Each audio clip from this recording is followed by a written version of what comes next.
Your daily election 2023 update. This is Election Fix, powered by Newstalk ZB. Kia ora, I'm Raylene Ramsay. This is Election Fix for Thursday, the 21st of September. Today, political editor Jason Walls has been keeping an eye on the minor parties ahead of tonight's debate.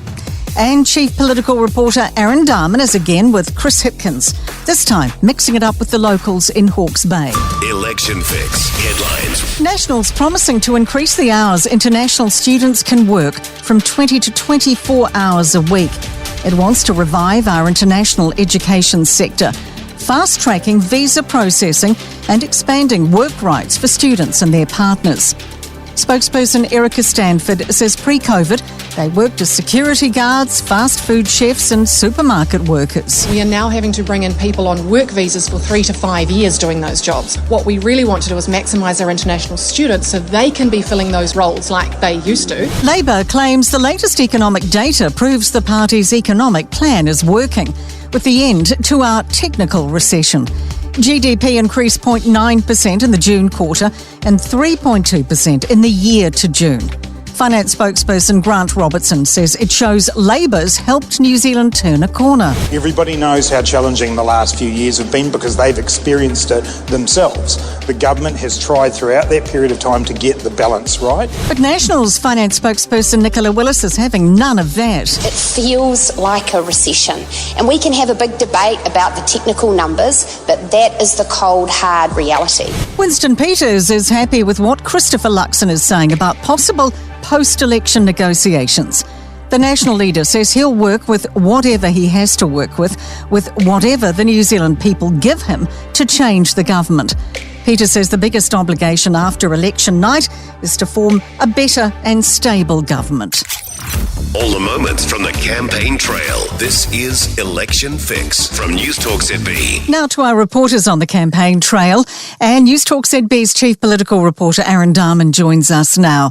Chris Hipkins has dropped into Hastings and Napier today. What's he been up to? Well, it's been a whirlwind day of Wattie's waste and a trip to Waipawa for Chris Hipkins. I mean, the road trip down the North Island is continuing for him, and he's been a busy bee. I mean, he's hit Napier's Art Deco trail, of course, the city known as the Art Deco capital of the world. We're talking a blast from the past, architecture and history dating back to the 1920s, the 1930s.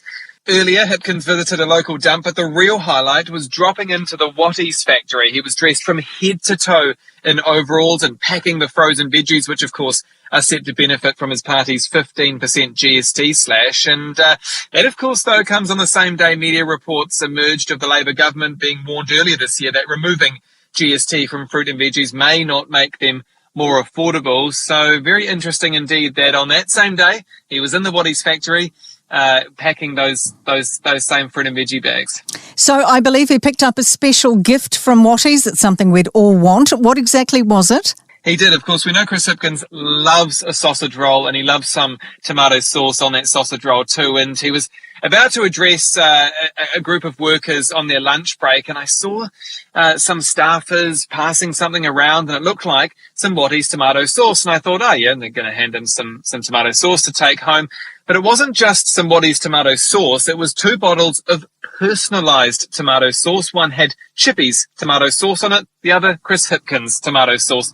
And so he'll be taking that home and I'm sure coveting those very personalised mementos. It's the only brand to have with your sausage rolls. Thank you very much, Aaron. Election Fix. Our political editor, Jason Walls, is with us. Jason, meantime, you've got your eyes on the minor parties. What has ACT announced today? Indeed. Well, the ACT party has had to pull back some of its costings in its fiscal plan, just due to how bad the pre-food numbers were. Now, we all knew it was going to be a slight hiccup for every political party, and the Nats are still working on their fiscal plan. But today we've had some numbers from ACT. Now, they're no longer able to abolish the 39% top tax rate, as it had planned to do earlier in the year. That's because of the deteriorating fiscal positions in the pre-food document, and that means that ACT has really had to scale back this promise. It will, however, reduce the 39% tax rate to 33% and leave the threshold at $180,000. So it just goes to show how much havoc the pre-food has played on political parties so far. Jason, is there much buzz ahead of the minor parties debate? Well, after what has been described as a bit of a fizzer of the first leaders debate, the minors debate is actually looking like it's going to be quite a slugfest. You've got Marama Davidson, you've got Tina Rangapaka, you've got Winston Peters, and of course you've got David Seymour. Now, there's a lot of personalities in that room and a lot of bad blood between almost all of those people, apart from maybe Debbie and Marama. So the insults are going to be flying, the barbs are going to be being traded, and I'm going to be there watching it live. So I'll bring the popcorn along, but I'm imagining this is going to be one heck of a debate. We'll see you on the telly. Thank you, Jason. Election Fix. That is Election Fix for Thursday, the 21st of September.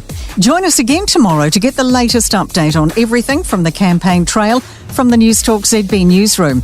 You can also head to newstalkzb.co.nz/election 2023 to get all your political news. I'm Raylene Ramsay. We'll talk again tomorrow.